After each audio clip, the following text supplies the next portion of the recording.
aclarar algo importante sobre el tema de la misa, porque está eso que es propio del protestantismo, ya empezó con el protestantismo, y también es algo que dentro de esa herejía modernista que condenó el Papa San Pío X,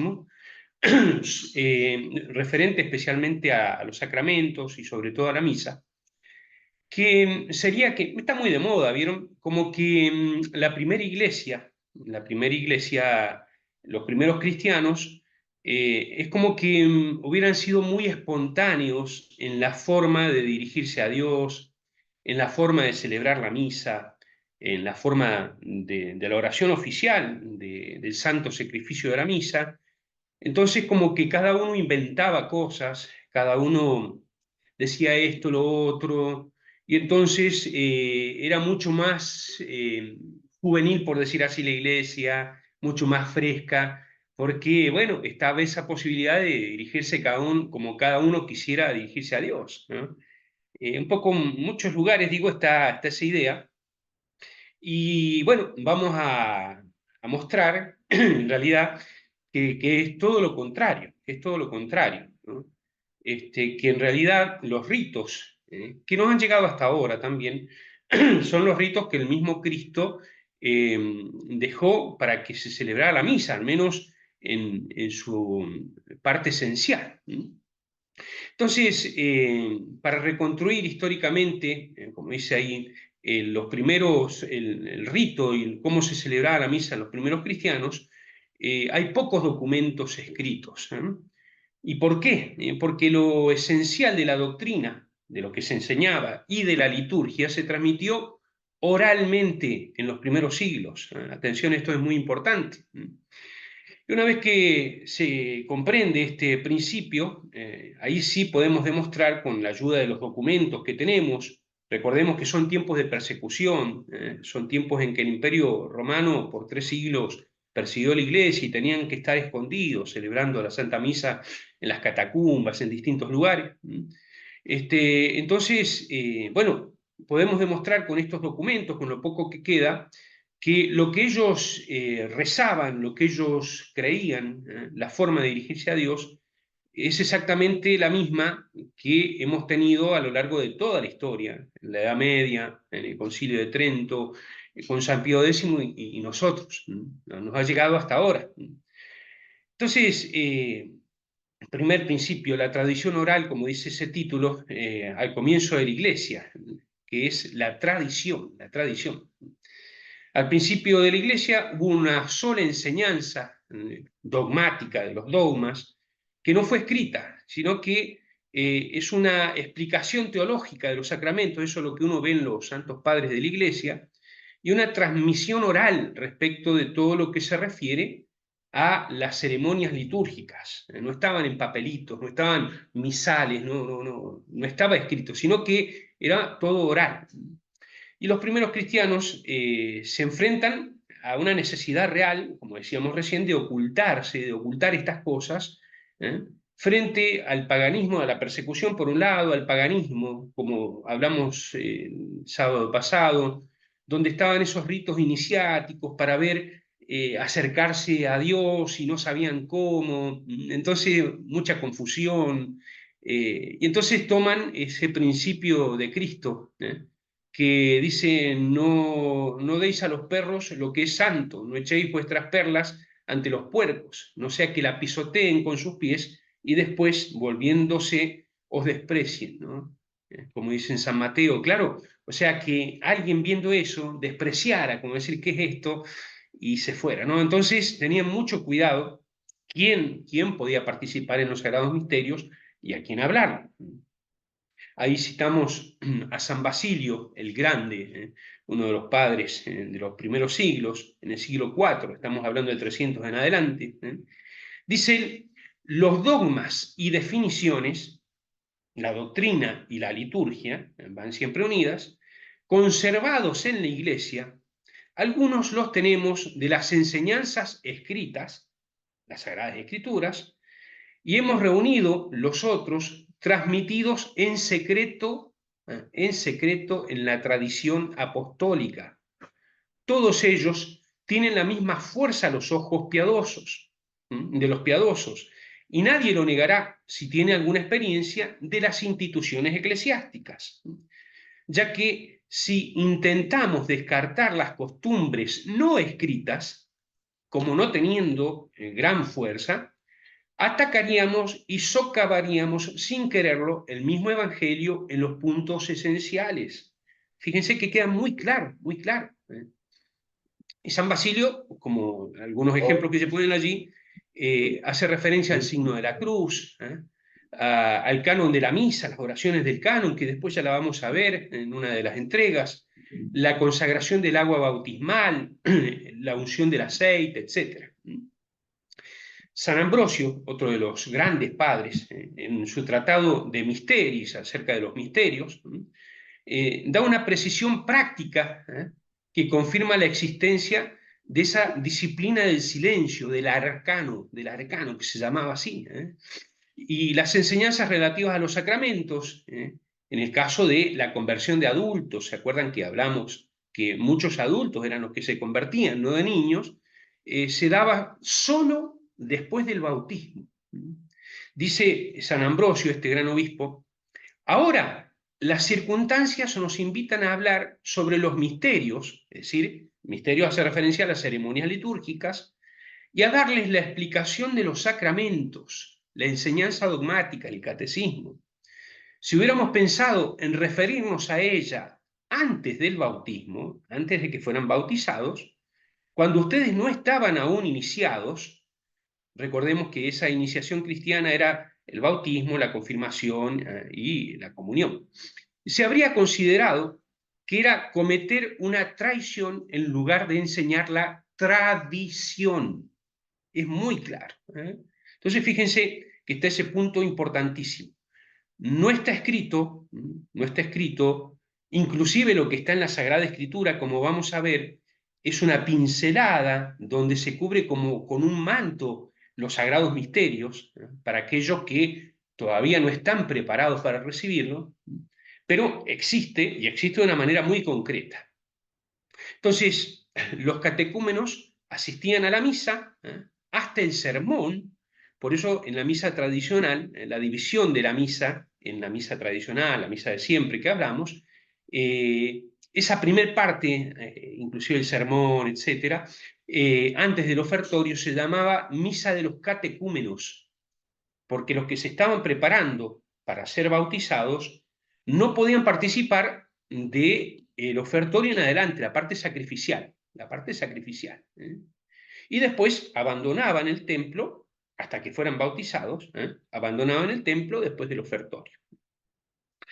Entonces, hay que marcar muy bien esto. Fíjense que esto, la misma tradición lo dice, los padres de la Iglesia lo dicen. Ahora, ese punto de Cristo en realidad es el gran liturgo, es el que crea la liturgia. Por decir así, la forma en que tiene que ser la Santa Misa la va a dar el mismo Cristo, ese es el punto. Nuestro Señor estableció las grandes líneas de la liturgia, como decíamos la otra vez el sábado pasado, como una semilla en germen, así como lo hizo respecto de los elementos esenciales de la religión. Los Hechos de los Apóstoles, lo hemos estado leyendo esa parte del Evangelio en estos días, observan que Jesús en esos 40 días transcurridos desde la resurrección, del domingo de la resurrección hasta la ascensión, 40 días, se apareció, algunas están citadas en la Sagrada Escritura, en los Evangelios, se apareció muchas veces a los apóstoles hablando acerca del reino de los cielos, hablando acerca del reino de los cielos.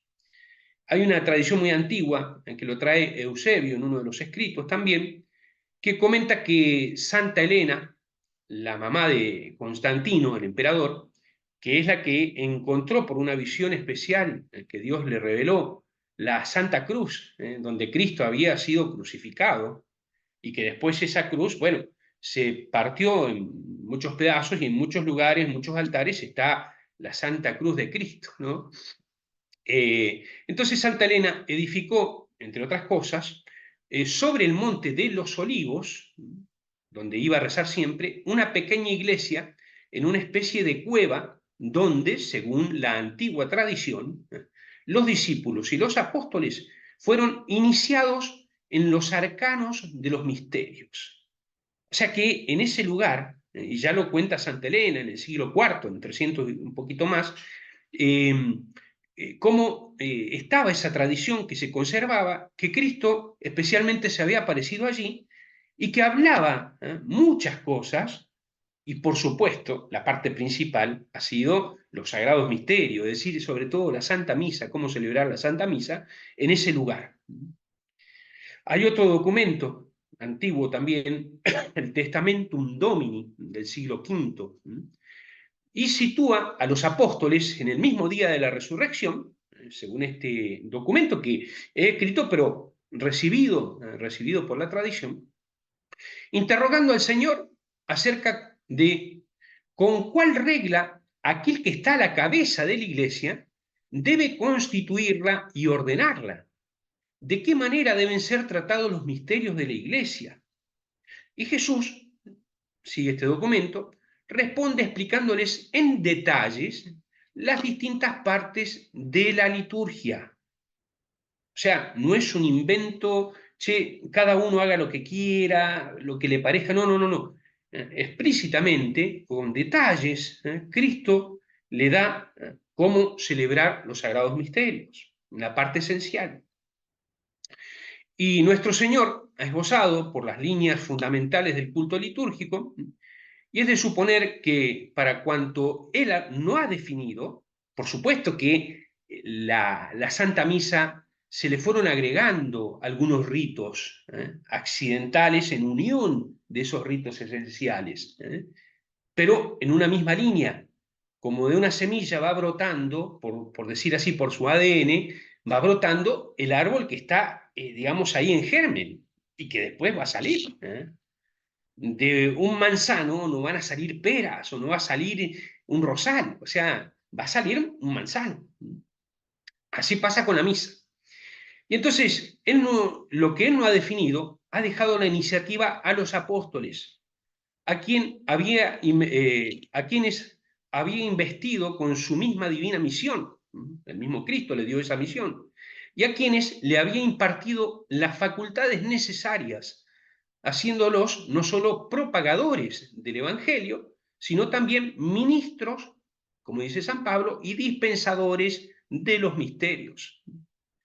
Entonces, los apóstoles continúan la tarea de establecer y de promulgar una serie de ritos. La liturgia de Occidente, el rito romano, del cual participamos nosotros, reconoce a San Pedro como a su autor principal. En las palabras de la consagración, cuando dice el sacerdote, tomó este cáliz glorioso, esas palabras hacen referencia, esas palabras, según la tradición, en que cuando San Pedro consagraba, estaba consagrando con el mismo cáliz con el que consagró Cristo, lo tenía él. Por eso dice, tomó este cáliz que es el cáliz que usó Cristo, ¿no? Entonces, bueno, el rito romano es el rito de San Pedro. Y no podemos ignorar algunas antiguas y valiosas tradiciones existentes en muchas iglesias antiguas formadas por los apóstoles, según las cuales la liturgia, que está allí en vigor, reconoce como fundador de esas liturgias a algunos de los apóstoles.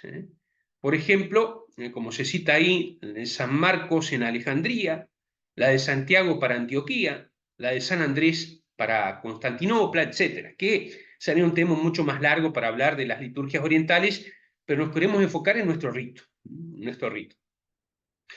Y a excepción de un pequeño número de referencias en los Hechos de los Apóstoles, o en algunas de las epístolas, la liturgia apostólica se encuentra completamente fuera de la Escritura. No se habla explícitamente, concretamente, acerca de la liturgia allí. La liturgia apostólica se encuentra entonces fuera, sino dentro de la tradición, es dominio exclusivo de la tradición. Entonces, la liturgia es practicada por los apóstoles, indudablemente. Piensen que se empezó a celebrar la misa antes, mucho antes, varios años antes de que se escribieran los primeros evangelios y las primeras cartas de los apóstoles. Y ya estaba celebrándose la misa, y ya estaban las palabras de la consagración allí. Viene después que se escribió el Nuevo Testamento. Pero ¿qué es lo que estuvo primero? La tradición, la transmisión oral. Y muy a menudo los padres de la iglesia del siglo III y IV, estamos hablando 200, en el año 200 en adelante, hablando de algunos de los ritos o ceremonias en particular, afirman que el origen, que es de origen de tradición apostólica, referido a los apóstoles, el periodo más antiguo de la iglesia. Y uno puede ver, puede observar en ese sentido cómo ya en el siglo I, poco después de la muerte de los primeros apóstoles, la liturgia, aunque todavía está en un estado primitivo, está creciendo, tenía un orden propio que los cristianos consideraban remontados al mismo Cristo. Por ejemplo, citamos allí la primera carta de San Clemente, famosa a los Corintios, es el sumo pontífice que muere en el año 99, que es discípulo de los apóstoles y es el tercer sucesor después de San Pedro.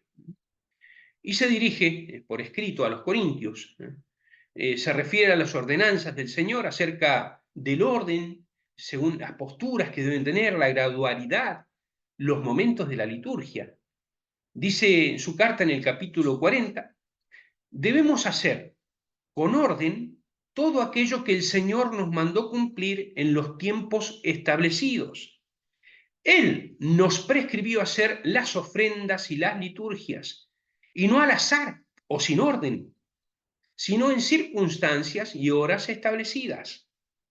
Estamos hablando del siglo I todavía, muy cerca del mismo Cristo y muy cerca de los apóstoles, de la muerte de los apóstoles.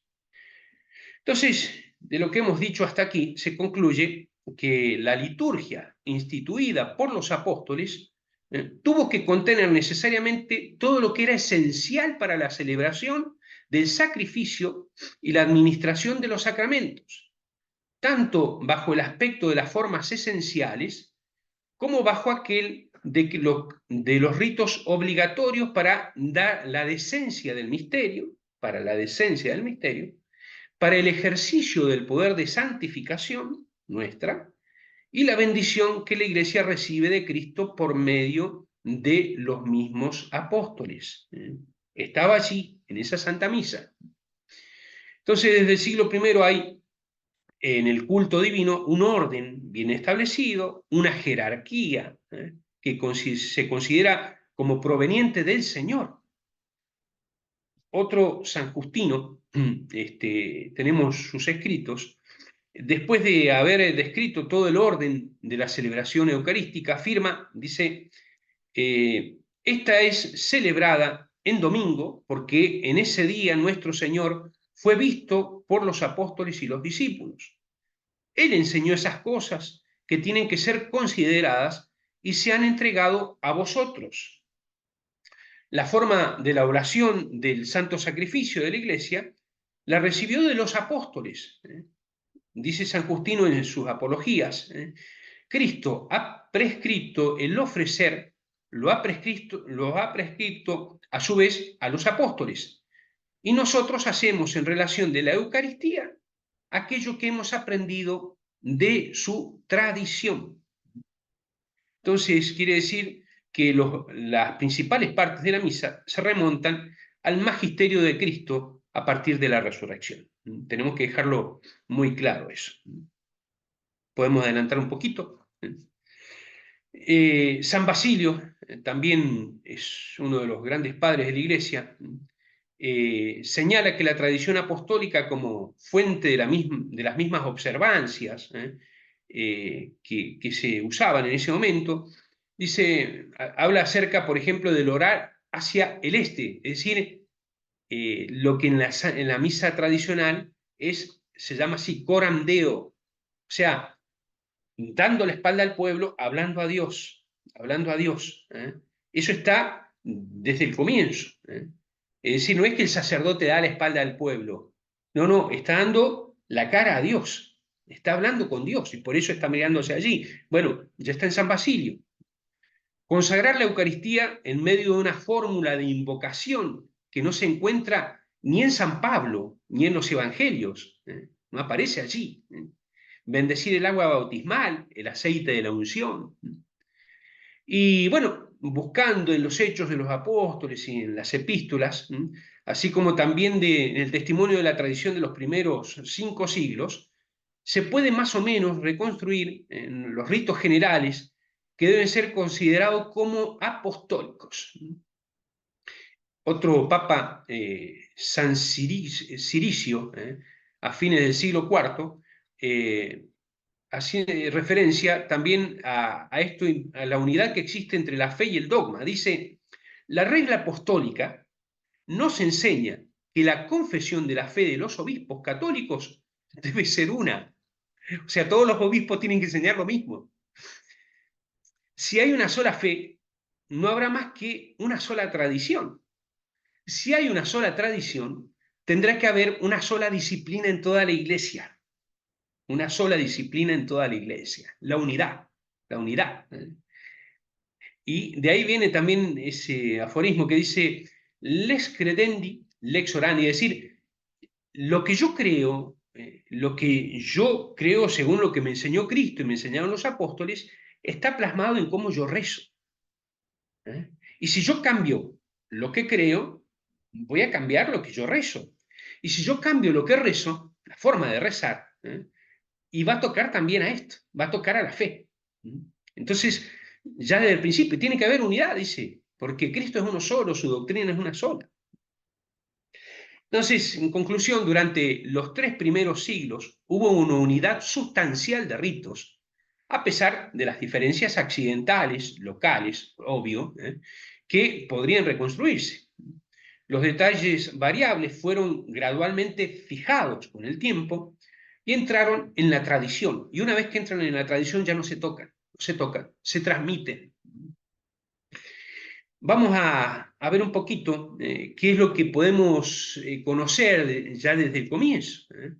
Por ejemplo, el saludo a los fieles, Dominus Vobiscum, que se repite constantemente el Señor esté con vosotros, en la misa tradicional, ya está desde el Antiguo Testamento, donde vos habla a los segadores, que es de la línea de bisabuelo, no sé cuánto, de Cristo, en el libro de Ruth.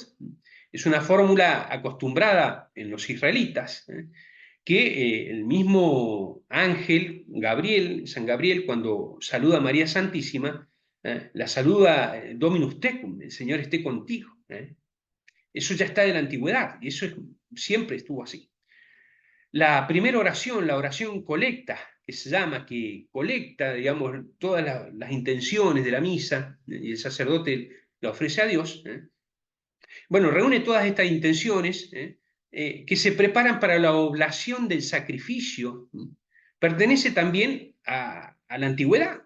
La conclusión de esta oración, cuando se hacía esta oración, siempre fue per omnia secula seculorum, por los siglos de los siglos, donde se respondía amén. Otra cosa que conocemos, la unión del agua con el vino. En el vino que va a ser consagrado se echa una gotita de agua. Es decir, al sacrificio de Cristo nos unimos nosotros con esa pequeña gotita. Eso ya también estaba desde la antigüedad. La incensación, bueno, ya viene del Antiguo Testamento, pero el incensar las ofrendas, el incensar el altar, eso ya está desde el comienzo. San Cipriano, hablando también de esto, dice, el acto del sacrificio, siguiendo digamos, el orden de la misa, el acto del sacrificio era precedido de un prefacio, que es el prefacio que se usa en la Santa Misa, Dominus Vobiscum, el Señor esté con vosotros, con tu espíritu, Sursum corda, le vemos el corazón, lo tenemos levantado hacia el Señor. Esas oraciones, dice, ya estaban con el prefacio, con esa oración de preparación para el canon. Ya estaba en la antigüedad, no es que se inventó o se puso, no, ya estaba. Y San Cirilo también, hablando de esto, de esas palabras. Vere dignum, gracias hagamos domino Deo nostro, demos gracias a Dios, es justo y necesario. Entonces, terminado ese prefacio, esa oracioncita, donde se da gloria a Dios, se da gracias por sus obras, por sus beneficios, se termina con el Sanctus, Sanctus, Santos, el Señor, que es ese canto que Isaías escucha frente al trono de Dios, que cantan los ángeles, y San Juan también hace referencia a ello. Entonces, fíjense, o sea, es algo que es bíblico, pero es algo que ya se usaba en la Santa Misa, hace referencia a eso. Y el canon de la misa, que es esa parte desde el santo hasta el Padre Nuestro, hasta el Pater, que es la oración propiamente que va dentro de la consagración. Hay un gran autor que es el que seguimos mucho, Don Geranger se llama, podemos hablar en otro momento, que es el que revitalizó digamos, la liturgia, la revivió en el siglo XIX, muchas cosas que se iban perdiendo y les dio mucha fuerza. Dice, ¿quién se atreverá a no reconocer su origen apostólico en el canon? Y es un gran liturgista.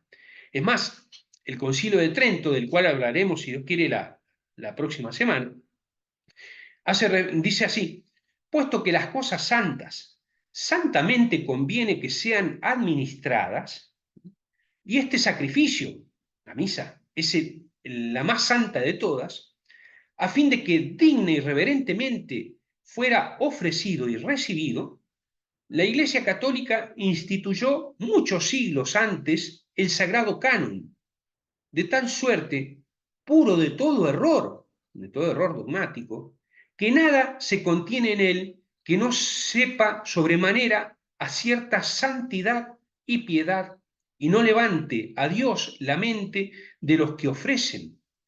Consta él, canon, en efecto, ora de las palabras mismas del Señor, ora de las tradiciones de los apóstoles, y también de piadosas instituciones de santos pontífices. O sea, es un acto del magisterio donde confirma que el canon ya viene de Cristo, de los apóstoles. Seguimos entonces después del canon, dice la oración dominical, el Padre Nuestro, que el mismo Cristo lo enseñó, que está en la Santa Misa, el cómo rezar, y la fracción de la hostia, que el mismo Cristo lo hizo, como hablábamos la última vez, en la última cena. Entonces, fíjense, todo el esquema principal de la misa, por supuesto que los detalles prácticos de los ritos sería más rico que, bueno, no los conocemos, pero sabemos que, por decir el esqueleto, la parte principal, ya está desde la antigüedad.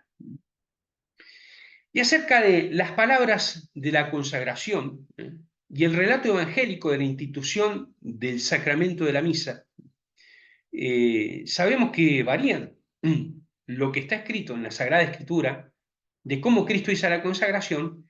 Fíjense que es distinto las palabras.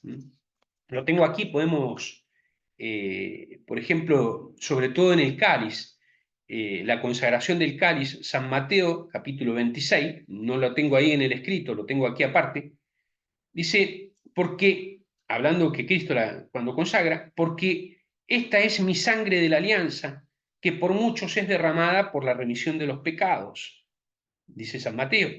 San Marcos, comentando, dice, y le dijo, esta es mi sangre de la alianza que es derramada por muchos. San Lucas, este cáliz es la nueva alianza en mi sangre, el que por vosotros es derramado. Y San Pablo en 1 Corintios 11 dice, este cáliz es el Nuevo Testamento en mi sangre, haced esto cuantas veces bebiereis en memoria de mí. Que cambian repito, de la fórmula de la consagración. En latín, en la misa tradicional, es enim corpus meum, este es mi cuerpo, y que es enim calix sanguinis mei, novi et eterni testamenti, mysterium fidei, qui probobis et promultis fundetur in remissionem peccatorum. Este es el cáliz de mi sangre, del Nuevo y Eterno Testamento, misterio de fe, dentro de la consagración, ¿no? qui probo et multis fundetur, que será entregado por vosotros por la remisión de los pecadores. Fíjense que es distinto. Y uno dice, claro, los protestantes que decían, el modernismo, pero ¿cómo? Entonces, lo que la iglesia, fíjense, ¿no? El engaño, dice acerca de la consagración en la misa, no es lo mismo que está escrito en la Biblia. Y lo primero es la Biblia, dicen ellos. Lo primero es la Biblia, la Sagrada Escritura. Y ese es el error. Ese es el error. No, no es así. Pero bueno, ¿por qué pasa esto? Es necesario referirse a la tradición para comprender las escrituras. Las escrituras vienen después de la tradición. Vienen 20, 30 años después de la muerte de Cristo, los primeros evangelios en el Nuevo Testamento. Entonces digo, una cosa importante para tener en cuenta, que ya existió antes la Santa Misa, la forma de consagrar ya estaba, primer cosa, ¿no? Pero también es lo que hacíamos referencia recién, la disciplina del silencio alrededor de los sacramentos en la iglesia primitiva, que inclusive también prevaleció esto de la disciplina del silencio en la redacción de los evangelios. Y aquí se explica por qué esa diferencia en las palabras, porque se cubría con un velo, con un manto, para aquellos que no conocían o que, no sé, de una manera maliciosa querían reírse o ensuciar lo más sagrado, no tuvieran acceso a eso.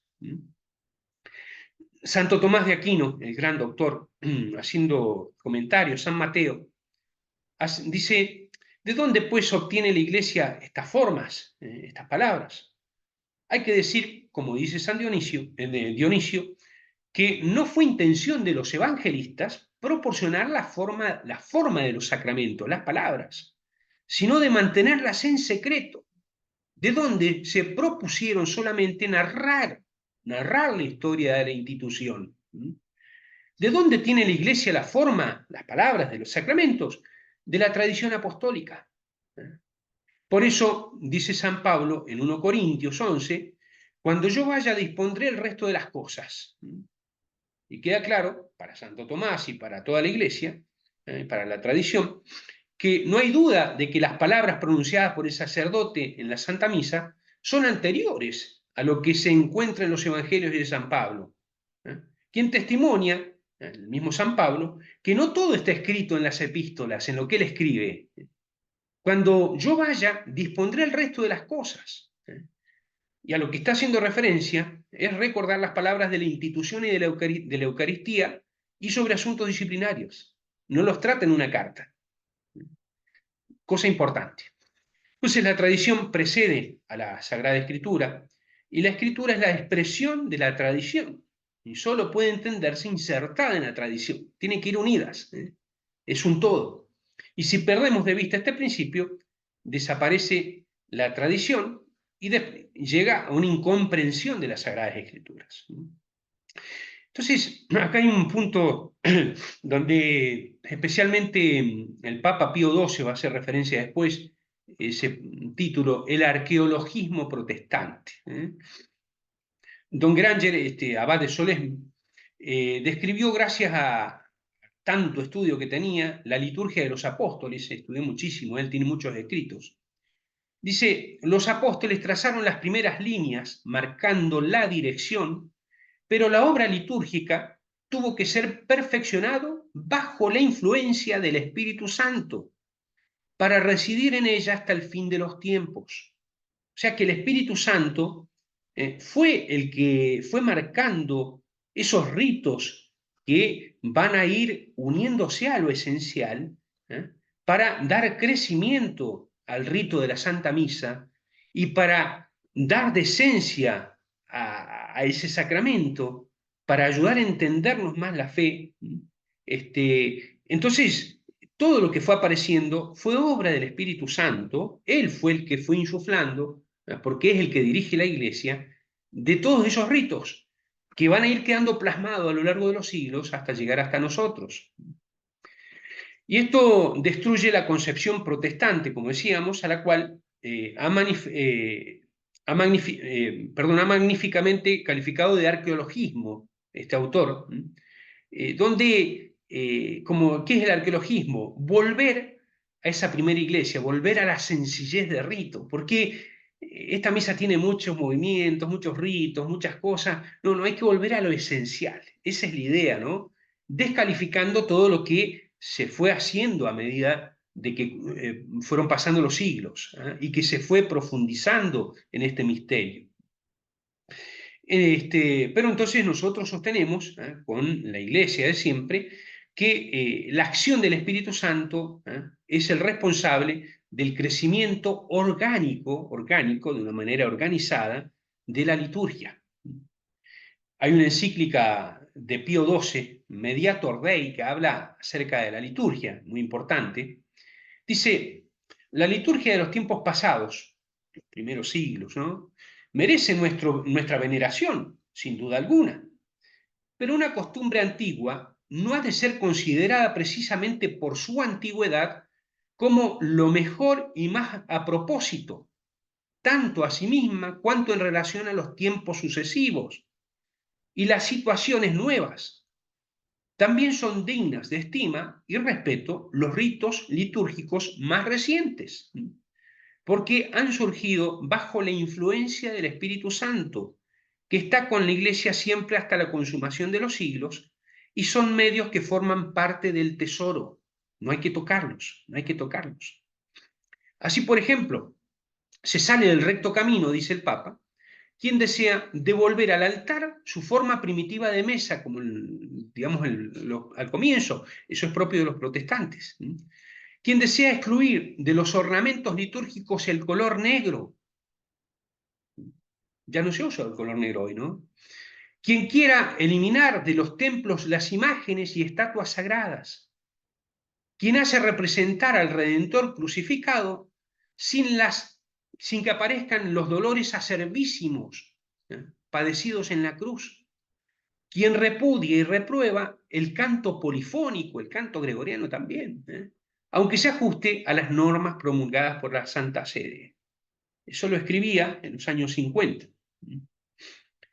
Entonces, el periodo de persecución que la Iglesia experimentó durante los primeros 3 siglos no permitió a los obispos, a los sacerdotes que celebraban el rito, la misa al comienzo, que hicieran una exhibición litúrgica majestuosa, porque imagínense, estaban o en casas escondidos o en las catacumbas. Entonces los misterios se celebraban en una forma simple, por decir así, despojado de esa gran dignidad. Se ve muy bien que a partir del siglo IV, cuando se deja de perseguir a la Iglesia, tan pronto como es posible construir edificios religiosos, las pompas, las ceremonias aumentan considerablemente. Ahora sí se puede hacer. El incienso, las procesiones, el oficio cantado, aparecen los ornamentos majestuosos. No es porque antes no estuvieron, no, porque las circunstancias no podían mostrarlo. Entonces, la coherencia de la doctrina, de la fe entre los padres, respecto al sacramento de la Eucaristía, ya es claro al principio. Por ejemplo, ahí vamos a citar algunas partes como para entender que, decir, no es que inventó nada la Iglesia o no es que cambió, siempre hemos creído lo mismo respecto a esto, y respecto a nuestra fe. Por ejemplo, algunos puntos, brevemente para no alargar tanto, inclusive después lo pueden leer ustedes. La identidad entre el sacrificio del Calvario y del altar, eso ya está al comienzo. O sea, lo que se hace en la Santa Misa es exactamente lo mismo. El sacrificio del Calvario, de la Santa Cruz, es lo mismo que se renueva en cada Santa Misa de una manera incruenta, sin derramamiento de sangre. San Ambrosio dice, Cristo en efecto murió una sola vez por los pecados del pueblo, pero lo hace cada día para redimir al pueblo de sus pecados, en la Santa Misa. San Agustín, Cristo fue sacrificado una sola vez él mismo, y sin embargo, todos los días se inmola en el sacramento. Respecto de la víctima del sacrificio, que permanece intacta, dice San Agustín, Cristo es comido por fragmentos en la Eucaristía, pero él permanece uno y entero en el cielo. La incorporación nuestra hacia Cristo, dice San Cirilo, habiendo participado del cuerpo y la sangre de Cristo, somos con él un mismo cuerpo y una misma carne. nos cristificamos de alguna manera cada vez que vamos comulgando. No es que Cristo se hace nosotros, no. Nosotros nos vamos de alguna manera haciendo Cristo cada vez que comulgamos. La presencia real de Cristo en la Eucaristía, o sea, no es que no sabían si era verdad o no, no. Hay realidad, una realidad que ya se conocía al principio. Teodoro de Monsuecia. Destaquemos que el Señor no dice sobre el pan, esto es el símbolo de mi cuerpo, sino esto es mi cuerpo. Y sobre el cáliz tampoco dice, este es el símbolo de mi sangre, propio de los protestantes, ¿no? Ya se adelantó varios siglos. Dice, este es el cáliz de mi sangre. Él quería que mirásemos estas cosas una vez que hemos recibido la gracia y el Espíritu Santo las haya tocado, no como materias ordinarias, sino como el cuerpo y la sangre de Cristo. Acerca de ese término transustanciación, cambio de sustancia, que en el Concilio de Trento ya se va a acuñar bien, San Ambrosio dice, el Señor Jesús lo proclamó, esto es mi cuerpo. Antes de la bendición de las palabras celestiales, es llamado por otro nombre. Después de la consagración, es el cuerpo el que se designa, el cuerpo de Cristo. Él mismo dice que es su sangre. Antes de la consagración se llamaba vino, ahora se llama sangre. San Cirilo de Alejandría dice, y dijo con estas palabras, esto es mi cuerpo, esta es mi sangre, para mostrar que las especies del pan y del vino no son una figura, sino que mediante una operación inefable de la omnipotencia divina, las oblatas, pan y vino, son realmente transformados en el cuerpo y la sangre de Cristo, y al participar de ellos recibimos el poder vivificante de Cristo. Es el mismo Cristo que está allí. La misa, como de alguna manera recapitula la vida terrena de Cristo, en la oración, una de las oraciones del canon, el Unde et Memoris, ¿no? Por lo cual, oh Señor, dice una de las oraciones en el canon, por la cual, oh Señor, acordándonos nosotros de tus siervos y de tu pueblo santo, así de la dichosa pasión de tu Hijo y Señor nuestro Jesucristo, como de su resurrección en el sepulcro y de su gloriosa asunción a los cielos. Se recapitula, se vuelve a unir todo, se vuelve a ser presente en la Santa Misa. Entonces, bueno, no son exhaustivos esto, como decimos ahí, hay mucho más, pero como para entender que nuestra fe y nuestra forma de celebrar la misa, ese es el resumen por decir así, es la misma que los primeros siglos y viene de Cristo y de los apóstoles. Ahora, terminando con esto, para no ser larguero y no dormirlos, hay una reforma muy importante que es la reforma del Papa San Gregorio Magno, siglo VI, que, bueno, a partir de, como decíamos, de los siglos IV en adelante, ya hay informaciones más detalladas acerca de lo litúrgico. Los padres de la Iglesia hablan mucho más, San Cirilo de Jerusalén, San Atanasio, que celebramos ayer, que por cierto fue excomulgado, mientras el arrianismo, la herejía arriana, decía que, bueno, Cristo no es Dios, llegó a la mayoría de la Iglesia y él se mantuvo fiel, fue excomulgado. Y era santo y mantenía la verdadera fe. Bueno, habla mucho de esto San Basilio, San Juan Crisóstomo.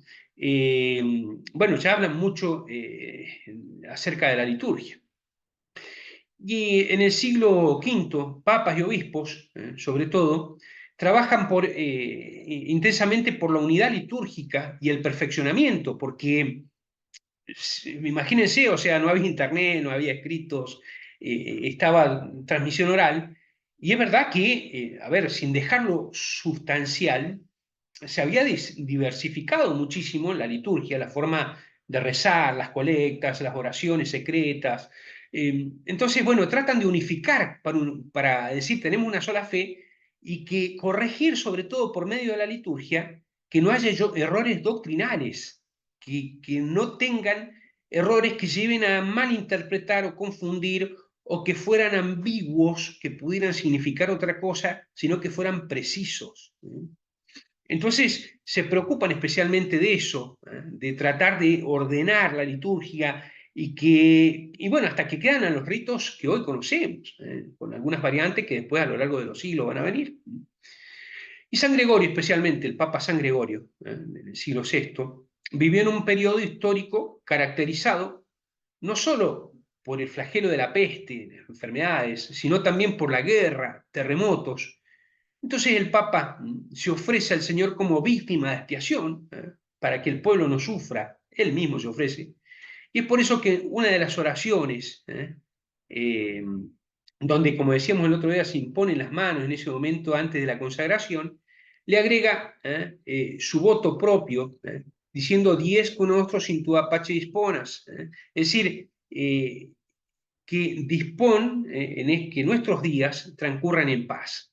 Era lo que pedía este sumo pontífice y fue el último que tocó, que se conoce, que tocó la parte del canon. Ya vamos, como digo, en otro momento vamos a hablar del canon de la misa, de lo que es del Sanctus al Pater Noster, ¿no? Y bueno, desde ahí quedó intacto, quedó fijado. Muchos, bueno, constantemente insisten, dice, desde San Gregorio Magno nos viene el canon de esa manera. Otro escritor, Adrien Fontesquieu, habla de liturgia, también un gran liturgista, cree que el reinado de San Gregorio Magno marca una época en la historia de la misa, habiendo dejado a la liturgia en sus elementos esenciales del todo similar a cómo se practica en la actualidad. Desde allí viene a cómo se practica en la antigüedad. Que San Pío V, cuando hace el misal, lo que vamos a hablar la semana próxima, tiene mucho de referencia a esto, esta reforma que ya viene del siglo VI, en el siglo XVI. Entonces, bueno, conclusión de todo esto, ¿qué queremos decir? O sea, un punto para marcar. Miren qué lindo, o sea, la misa que nosotros celebramos, la misa de siempre. ¿Por qué decimos la misa de siempre? Porque siempre se celebró la misa así, aunque fue creciendo, fue siendo elaborada por el mismo Espíritu Santo que inspiró a algunos santos.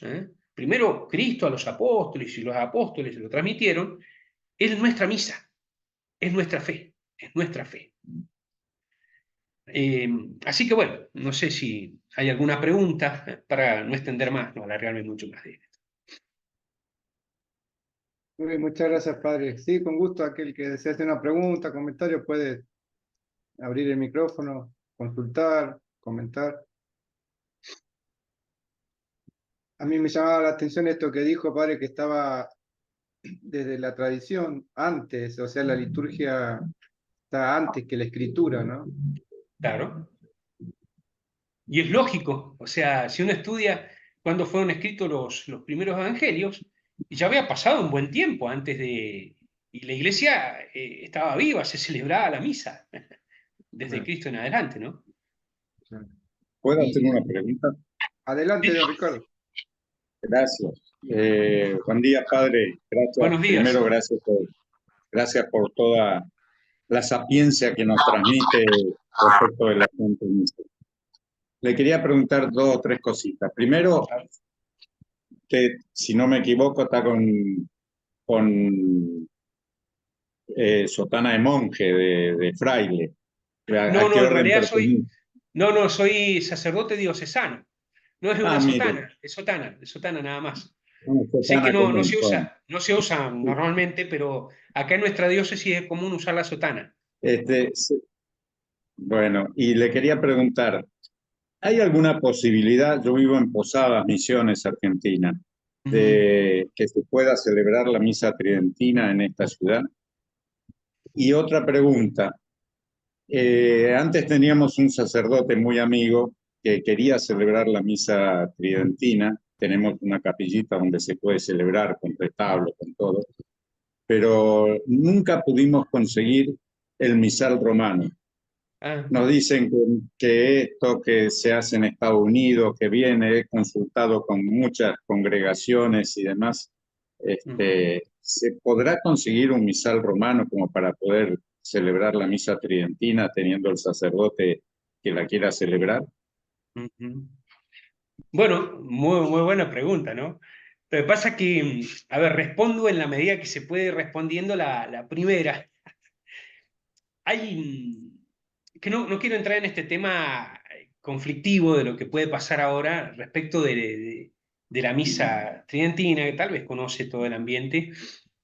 Eh, bueno, el Papa Benedicto XVI dio libertad absoluta, para como diciendo, nunca se prohibió, porque en realidad no puede prohibirse la misa, no puede prohibirse la misa de siempre, ¿no? Bueno, no entremos en detalles, ¿no?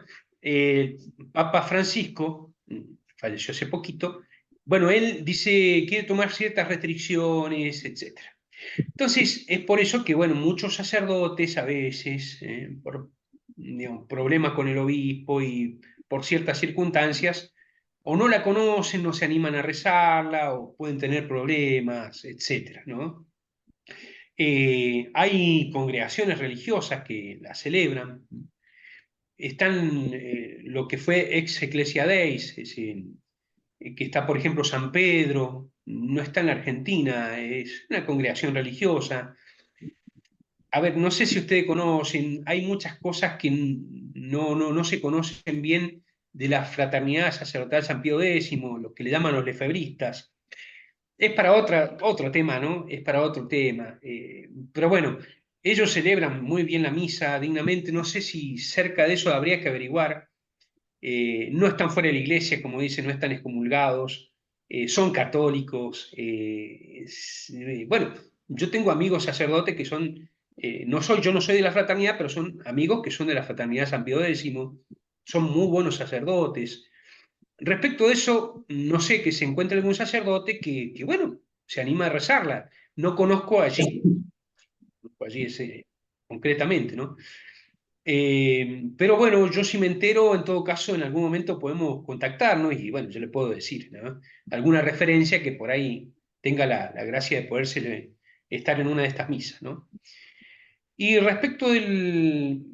No, en realidad se consigue, se puede conseguir. De hecho, que cuando nosotros comenzamos, conseguimos misales eh, de distintos años que se fueron haciendo, que siempre es el mismo misal, así que no hay problema si es un misal de la época de San Pío X o el mismo, o este último de Juan XXIII. O sea, hay misales viejos que se pueden conseguir en anticuarios. Hay personas que por ahí tienen esos contactos. No es difícil conseguirlos, no es difícil. Eh, Tampoco es difícil por medio de estas congregaciones porque se reedita. Por ejemplo, como decía San Pedro, tiene una editorial donde se reedita con muy buena calidad, con las últimas reformas que se le hizo de Juan XXIII. O sea, no es difícil conseguirlo, a eso es a lo que me refiero. Se puede conseguir. A veces algunos un poquito caro, porque inclusive vienen de afuera del país y, bueno, por la situación económica, pero se puede, es accesible, es accesible. Gracias, padre. Muy bien, muchas gracias, don Ricardo. Yo conozco un sacerdote diocesano de Misiones que está en El Dorado, así que después, don Ricardo, le paso el contacto, así se pueda poner en contacto directamente con este padre, que es un padre muy querido por esta pequeña comunidad de fieles y es diocesano y por ahí, como decía el padre Fernando, en una suerte de catacumba, por ahí él es valiente y reza la misa de siempre para algunos fieles en particular, así que lo ponemos en contacto de manera que puedan ustedes ahí conversar. Así que con gusto y a sus órdenes, don Ricardo. Muchas gracias, Ricardo, también. Muy bien, ¿algún otro comentario, ¿Qué consulta? tal? ¿Qué tal? Buen día. Buenos Eh, días. Tenemos la Fundación Sacerdotal San Pío X acá en Corrientes, que hay un oratorio que se llama San Miguel Arcángel. Y Exacto. bueno, hemos asistido a dos misas. Gustavo y Roxana, pero somos un matrimonio, estamos separados. Buen día, mucho gusto. Buen Mucho día. gusto, mucho gusto. Quería preguntar la situación. Yo seguí un poquito la situación y Pablo VI digamos, como que la prohibió. Juan Pablo II creo que la volvió a prohibir y Benedicto le dio un indulto a esa fundación. Y Ajá. después de ahí ya no encuentro, salvo la del 16 de julio del 2001, donde Francisco no es que prohíbe, sino que dice que ahora hay un rito único, o sea, la prohíbe indirectamente, digamos. No sé en qué quedó, o sea, yo un poco siento que medio estamos robando algo cuando vamos a esa misa. Sí, porque solemos, Sí, sí, sí. estamos como Sí, escondidos, sí. así, No, claro, claro, claro, claro. No, esa es exacto, exacto, es la sensación. en la sensación. Mire, Pablo VI, lo que pasa es que vio que hay mitos que se van creando, como la propaganda, o sea, porque todo el mundo dice ciertas cosas, aparecen, ya es así, pero no, cuando uno investiga bien, no, Pablo VI no prohibió ¿no? Y para que lo haga no puede ser una alocución donde dice, no, porque ahora, no, tiene que haber un documento oficial donde canónicamente tenga ciertas leyes. Eso nunca existió, nunca pasó, nunca pasó. Por eso digo, esto sería yo con gusto lo haría más adelante, explicando ciertos prenotandos para entenderlo, porque si yo lo digo ahora un montón de cosas, no se va a entender. Uno tendría que entender primero por qué se cambió este rito, que ya vamos a hablar un poquito, ¿no? La ¿Por qué preferencia se cambió? del padre. Es otro tema que no me meto por ahora en eso, no me meto por ahora en Claro, eso. Si claro. alguna vez ustedes lo quieren, con mucho gusto, encantado, y sin ideología, sin enojo, que a veces pasa, ¿no? Bueno, pero Claro. bueno, entonces, a ver, Pablo VI nunca lo condenó. Es más, Juan Pablo II en un momento hace un estudio que estaba Ratzinger como en la fe, en la doctrina de la fe, y él dice, hace el estudio y dice, no, nunca fue prohibido. O sea, se puede celebrar. Claro. Pasa que Claro. una cosa es según la ley y otra cosa es según la práctica concreta, en contra de la ley inclusive, en contra de la ley, ¿no? Benedicto XVI él dice, miren, o sea, vuelve a decir esto, ¿no? En 2006 creo que era, nunca, o 2008, no me acuerdo, nunca se prohibió, cualquier sacerdote lo podía celebrar, ¿eh? Entonces se promueve mucho con Benedicto XVI y como decíamos, con Francisco empieza a restringir, en dos oportunidades lo hace, ¿no? Con tradiciones custodes y después. Pero bueno, a ver, el resumen que doy es este, por ahora, por ahora. La misa de siempre no se puede prohibir. ¿Por qué? Porque es la misa que celebró Cristo, la misa que transmitieron los apóstoles, la misa que los santos de todos los siglos han celebrado, ¿eh? Hasta el Padre Pío, que el Padre Pío no celebró la misa nueva, él muere en el 68. Entonces, sería una locura decir que se prohíbe la misa que se celebró 2000 años. No se podía hacer, no se podría hacer, porque es la tradición que llega por la misa. Y sería como cortar una rama, ¿eh? Y quedarse arriba de la rama en vez del árbol, o sea, se cae, ¿eh? Se cae. Eso es lo que pasaría si la iglesia prohibiera la misa, el rito tradicional, misa tridentina, como quieran llamar, ¿no? Claro. Entonces, bueno, es un tema extenso, largo, que hay Claro, que... claro. Padre, Para otro. a ver una repregunta. Justamente el motivo de hacer esta serie de cursos, digamos, era como el señor anteriormente, digamos, tratar de ver si en nuestra comunidad podemos tener misas tridentinas. Yo Ah, lo bueno, hablé con bueno. un sacerdote local Ujú. y a lo cual me comentó, me dijo, tengo que pedirle permiso al obispo. Y yo no sé hacer esos, Claro, eh, claro, sí, sí, ese sí, sí. tipo. Entonces, estaría bueno si de a poquito vamos, si nos pueden pasar un PDF con el misal. Sí, sí, sí, con Este, gusto, con gusto. sí, Para los fieles, para los fieles, ah, exactamente, para para los fieles. seguirlo. Para seguir. Para seguirlo exactamente. Sí, sí, eh, sí. y también hay intermedios, ¿no es cierto, padre? He asistido a misas en latín y de espalda, pero no sordo, que tengo entendido que también hay, digamos. Claro. Tuvimos algún enfrentamiento en una peregrinación que hicimos a Europa, en algún lugar directamente le prohibieron que lo haga en latín al sacerdote, pero si no está prohibido, Ujú. y como ahora hay como una democratización de la iglesia, bueno, nosotros que somos el populus, en vez de gritar Barrabás, vamos a gritar Misa Tridentina. ¿No es cierto? Sí, Eso. qué curioso que en una iglesia democrática donde hay que ensanchar la carpa para que todos puedan entrar, los únicos que no pueden entrar son los que celebran el rito tradicional.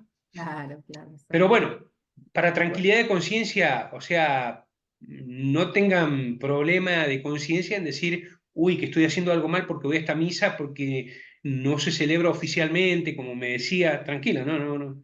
Eh, miren, en época, como por eso decía justo ayer el día de San Atanasio, en época de San Atanasio, que estaba esa herejía, como decíamos, del arrianismo, muy metida en la iglesia y la gran mayoría de los obispos, sacerdotes, obispos, se hicieron arrianos, muy poquitos quedaron obispos, sacerdotes, que no se hicieron arrianos, bueno, tenían que celebrar fuera de los templos la misa, escondidos, como Claro. en los primeros siglos, y entonces, pobres se ponían, como usted me hizo acordar eso, y él responde en una carta a San Atanasio diciendo, miren, ellos tienen los templos, nosotros tenemos la fe.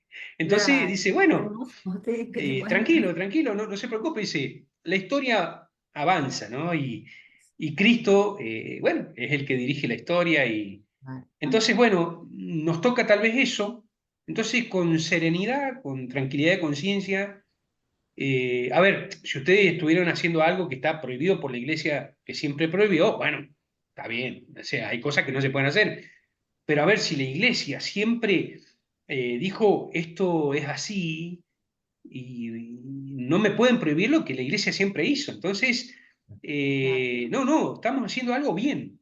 Si yo claro, hiciera un rito protestante, que quisiera claro. meter un rito protestante en la iglesia, bueno, Eso está con mal, todo claro. derecho me decía, no, no te metas en eso, porque eso no es Sí, católico, totalmente.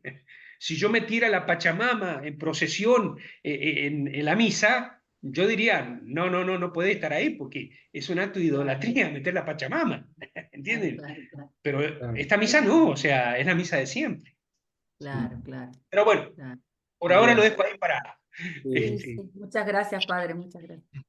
Muchas gracias ahí a Roxana y su esposo. Sí, Obviamente, estamos este, separados, pero juntos, porque por ahí a veces no, yo tengo no, una compu y él tiene su celu, entonces por no, ahí, está encantado de poder escucharlos y participar. no, Y igualmente a obviamente, ustedes, igualmente este, un gusto. este pequeño curso tenía como ese objetivo, puntapié inicial para muchas necesidades que van surgiendo y que la hemos visto y el padre me acompaña en este sentido. Hemos planeado un segundo curso para hablar de estas cuestiones y un tercer curso para hablar sobre la Perfecto. liturgia en sí, con lo que vamos a hacer y obviamente ponernos a disposición. Yo ya contacté a varios de la provincia de Entre Ríos buscando alguna alternativa y como hoy surgió con ustedes en Corrientes, como don Ricardo ahí en Misiones, el pueblo mismo se va dando cuenta y no es tonto y es católico y es ferviente y fervoroso y la misa de nuestros santos no puede ser prohibida y estos detalles, no sentirse para nada por ahí haciendo algo contrario a la fe, a la tradición, sino abriendo el corazón y a lo que Dios también nos va llamando, ¿no? Son momentos muy difíciles y para eso estamos y por la gracia de Dios, estos dos humildes servidores que le habla y acá el Padre que me acompaña poniendo a disposición los medios necesarios para que se pueda aprender, ¿no? Pero hay un camino también que debemos aprender y guardar estas cosas como hace la Virgen en su corazón, por ahora mantenerlos ahí y obviamente ir aprendiendo, ¿no? Pero bueno, habrá un segundo curso que Dios quiera el Padre nos acompañe para hablar sobre los cambios, sobre el Concilio Vaticano II, sobre el Novus Ordo, por decirlo así, y el Vetus Ordo y tal, y muchos otros temas. Así que muchísimas gracias. ¿Alguno más que quiera comentar, participar? Si no, ya estamos llegando por ahí al final.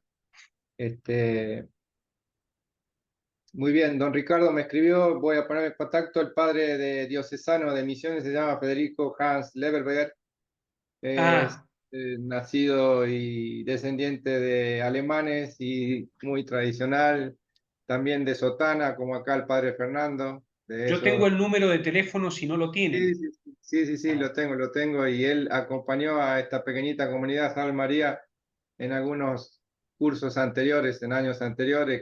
Mari Carmen lo conoce también de cursos y demás, al padre Federico Hans. Así que, don Ricardo, se lo voy a poner en contacto, así podamos conversar, pueda usted conversar directamente también estas necesidades. Y el pequeño misal para los fieles lo vamos a conseguir y compartir ahí en el grupo para que también lo vayan leyendo, como hace el padre que nos va tirando data importante.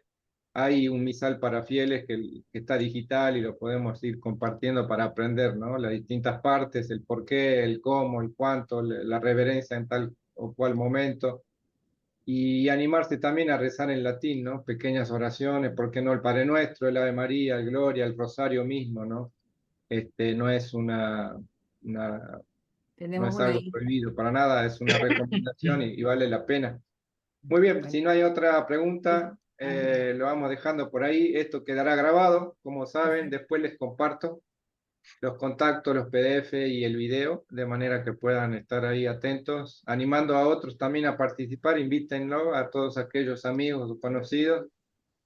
Tenemos la gracia de tener un sacerdote diocesano ahí, medio de catacumbas, en San Rafael, Mendoza, el padre Fernando que nos está acompañando en esto. Rezamos por él, por sus intenciones, ¿sí? Por su ministerio ahí en San Rafael. Ojalá algún día, en algún momento, nos podamos cruzar en un abrazo, en un mate, en un asado, compartiendo. Y obviamente siempre a la luz de Cristo resucitado. Así que, Padre, si le parece bien, rezamos el Regina Coeli como Bueno, corresponde en el tiempo ¿le pascual. parece que lo hagamos cantado? Así lo conocen. ¿Eh? Por supuesto, Dale, por Que vamos. tenemos acá atrás, a propósito, puse Nuestra Madre del Cielo para cantarle. ¿Eh? exacto, exacto, Bueno, estoy exacto. un poco congestionado, pero bueno, vamos a tratar de. Bueno, El que lo sabe abre el micrófono y canta. lo puede seguir, ¿ah? ¿Lo sabe? Bueno, bueno, Ahí lo sabe. Está bien. bueno. Regina Celi, letare, alleluia. Via quem eruisti portare, alleluia. Resurrexite sicut dixit, alleluia. Ora pro nobis Deum, alleluia. Gaudet letare Virgo Maria, alleluia. Via surrexit Dominus vere, alleluia. Oremus. Deus qui per resurrectionem Filii Tui Domini nostri Iesu Christi, mundum letificare dignatus es, presta quesus, ut per ejus genitricem Virginem Maria, perpetue capiamus gaudia vitae, per eundem Christum Dominum nostrum. Ah, Amén. Muy bien. Gracias. salió muy bien, muchísimas gracias. Gracias, padre. Muchísimas gracias, padre. Hermosa Bueno, la charla, me encantó. Gracias. bueno, Dios les próximo pague. sábado. Bueno, próximo sábado, si Dios Bendiciones, quiere, el Concilio de Trento y el protestantismo.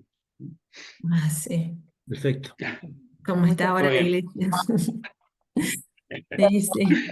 Padre, un solo comentario. En la catedral de la ciudad donde yo vivo, que es evidentemente la iglesia más importante de la ciudad, ni siquiera, o sea, no se rezó el Vía Crucis el Viernes Santo y no se cubrieron las imágenes. Así estamos en esta ciudad.